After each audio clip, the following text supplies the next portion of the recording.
धार लहरे। अरे और सोना काम किछु श्री वृंदावन वास सदा।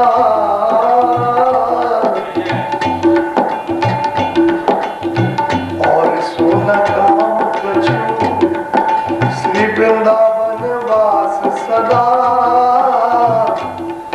तो राधे श्याम श्यामा श्याम लहरे। श्री वृंदावन कुंजन में राधे राधे श्याम।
पंच कछुक जस गाए, बोलो युगल सरकार की है। जय जय श्री हरे, जय जय श्री हरे, जय जय श्री हरे। हरे कृष्णा कृष्णा कृष्णा हरे हरे, हरे राम राम राम हरे हरे, हरे कृष्णा कृष्णा कृष्णा हरे हरे, हरे राम राम राम हरे हरे। श्री कृष्ण चरित्र भागवत जन रात्रि दिन इसी का चिंतन, गान, स्मरण, श्रवण और इसी का आस्वादन करते। ये भागवत धर्म का भी परम सार है और भागवत जो महापुरुष है, भगवत परायण जन है, उनका भी प्राण स्वरूप है। इसमें भी पंच प्राण है। श्रीमद् भागवत में भी रास पंचाध्यायी के 5 अध्याय है। ये भागवत रूपी परम पुरुष के पंच प्राण है। इसमें भागवत की आत्मा है। भगवान के विषय में इस लीला को कहें तो ये तो परा विद्या का सार है। पूर्णाति पूर्णतम परम स्वरूप का प्रकट परम प्रकाश है। इसलिए इसको लीला स्वयं बना। इस लीला का वर्णन केवल भगवान शुक्लदेव जो परमहंस चूड़ामणि अवधूत चूड़ामणि, ये लीला संसार के लिए नहीं है। इंद्रिय परायण भोगनिष्ठ पारिवारिक लोगों के लिए ये लीला नहीं है। इस लीला का वर्णन विषयों के आगे, इंद्रिय परायण पुरुषों के आगे करना भी अपराध है। परंतु समय का प्रवाह है। योगेश्वरेश्वर भगवान आत्मा रामाप्यरी रमत रेवे रमेशो वृषुंदरी यथार्थ सब आत्मवाक्य है। इसमें सबसे पहले भगवान सीतारात्रि ही सर्वोत्फुल्ल मल्लिका विचरन्तु मनश्चक्रे योग माया विपाश्रिता। ये भगवान की अन्यतम अनन्यतम रसिकों के आस्वादन की एकांतिक लीला है। इसलिए जीवों को सावधान करने के लिए सबसे पहले लीला के प्रारंभ में ही कहा गया कि ये किसी मनुष्य की लीला नहीं है, किसी सामाजिक पुरुष की लीला नहीं है। दैहिक, जागतिक, भौतिक, ऐहिक, लौकिक भोग परायण पुरुष अपना अधिकार इसमें नहीं रखते। ये तो महाराज आत्मा का और परमात्मा का आपस का परम विहार, रस विहार। रस विहार का मतलब रसास्वाद। परमात्मा रस है, परमात्मा ही रसिक है। भगवान अपनी आत्मा का रसास्वादन करते हैं। भगवान हम तो नहीं जानते अपनी आत्मा को, हमें तो अपनी आत्मा की पहचान नहीं है। परंतु सबसे सुनते हैं कि तुम्हारे भीतर एक आत्मा है और तुम अपने को इंद्रियों से अलग करके अपनी आत्मा को अपनी प्रज्ञा से अनुभव करो।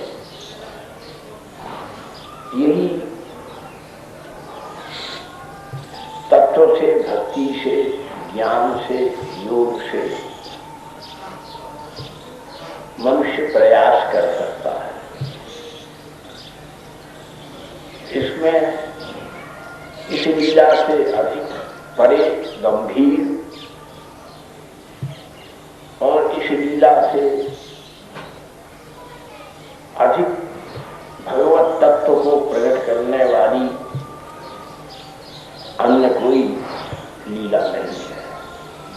सर्व लीला चूड़ामणि, शिरोमणि लीला है। अब किसको रास आती है, किसको नहीं आती है। शिवादि किसी का मनन करते हैं, आस्वादन करते हैं। नहीं, आप बुद्धि में बैठे हुए क्या कर रहे हो? आपके पास बुद्धि है, शिव के पास समाधि है। आपकी बुद्धि की पहुंच शरीर तक है। आपकी सारी की सारी स्पिरिचुअल अप्रोच कहां तक है? अपने फिजिकल,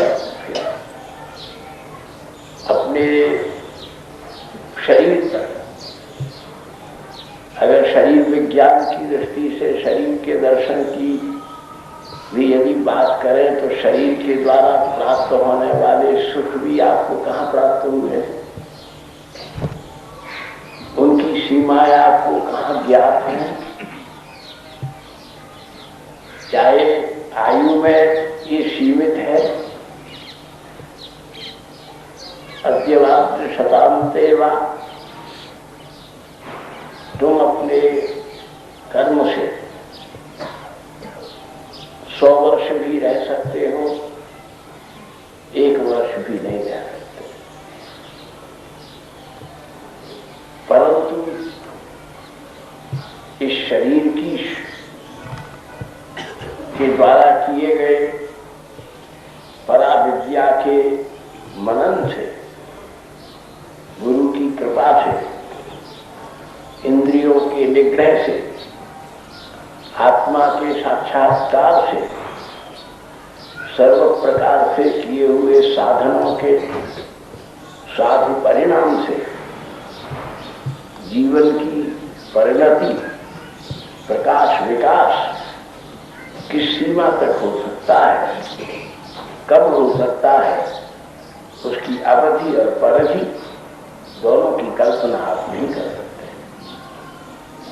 इसलिए ये लीला आनंद की है, यह लीला अनंत की है, यह लीला रस की है। इसलिए बड़े बड़े तत्ववेत्ता, तत्वज्ञानी लोग पर्वतों में जाकर के, जंगलों में जाकर के, एकांत में जाकर के ध्यान धारणा को, धृति को, ध्येय को तरह तरह के योग यज्ञ से, तरह तरह के जप से, तप से, नियमन से, नियंत्रण से, उपासना से,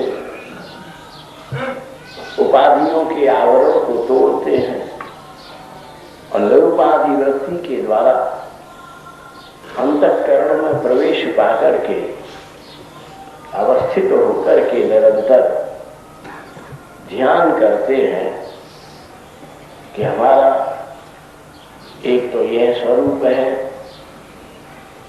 जो मलमय है, थोड़ा और अच्छा पद है तो मलमय है, थोड़ा और भी आगे है तो क्रमवित भस्मी संज्ञा का। कितना भी उत्तम से उत्तम कर्म करो, लेकिन ये बीट बनेगा, मल बनेगा, राख बनेगा, भस्मी बनेगा। इसमें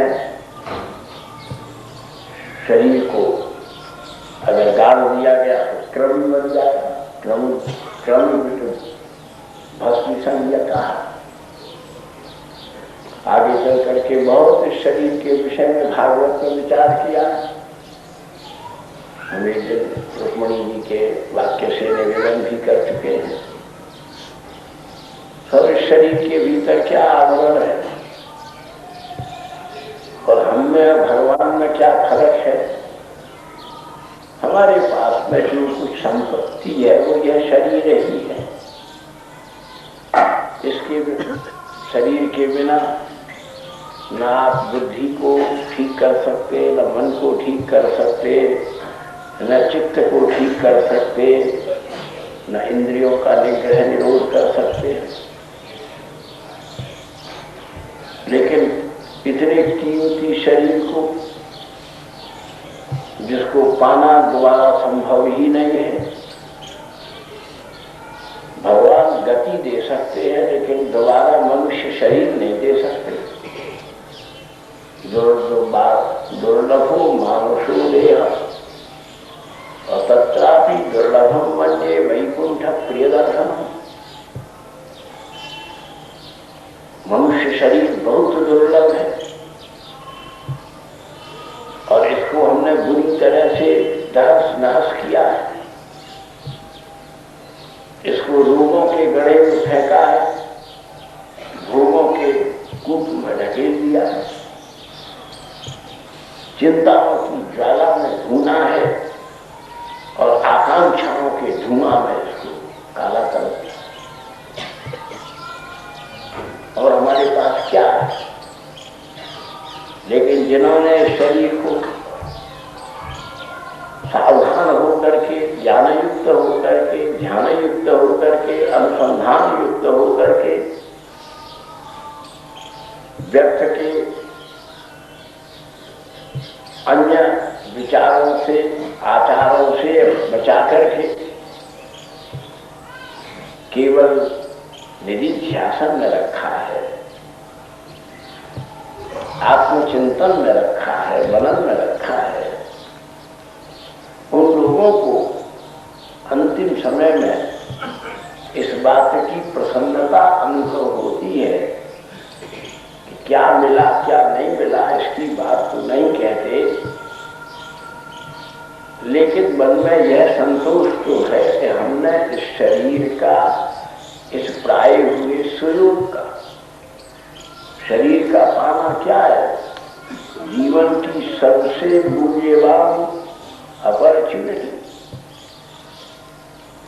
हमको इस शरीर की जो प्राप्ति हुई, हमने इसका उचित विनियोग किया है।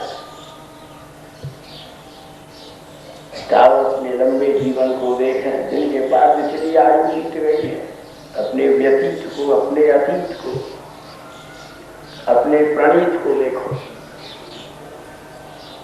तुमने अपने को कितना संवीत किया है। संवीत माने सुसज्जित, कितना तैयार। रास्ते पर तो बहुत चले, लेकिन लक्ष्य अभी भी बहुत दूर है। आत्मसंतोष उनके पास है कि चलो लक्ष्य तक नहीं पहुंचे तो न सही, लेकिन चलने के लिए कोई रास्ता तो बाकी नहीं छोड़ा। यह भी जीवन की एक आत्मतृप्ति है। आत्मा रामा पुरुषः अनुभावयन्ति। आत्माराम पुरुषों का एक संतोष तो है, एक उपलब्धि तो है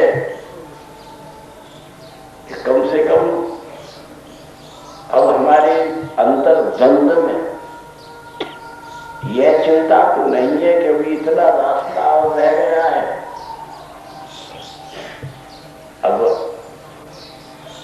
किसी को कहीं जाना है, अब स्विट्जरलैंड जाओ, पेरिस जाओ, बर्लिन जाओ, मॉस्को जाओ, अपने ही देश में कश्मीर जाओ, ऊटी जाओ, तो बच्चे जा सकते हैं, स्कूल वाले चाहे टूर में लेकर ले जाए, चाहे घर वाले ले जाए।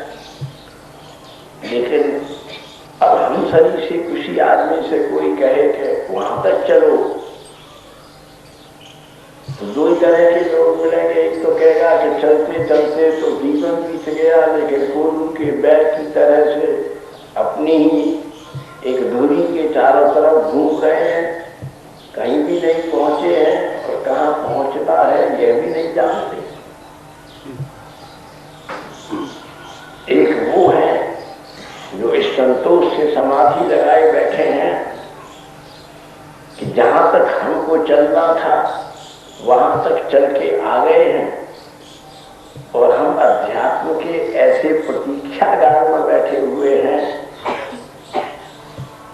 ऐसी प्रतीक्षा बिंदु पर खड़े हुए हैं कि अब वहां से आगे चलना हमारे बस की बात नहीं है। वो जब हमारा समय आ जाएगा तो श्री कृष्ण स्वयं चल करके आएंगे।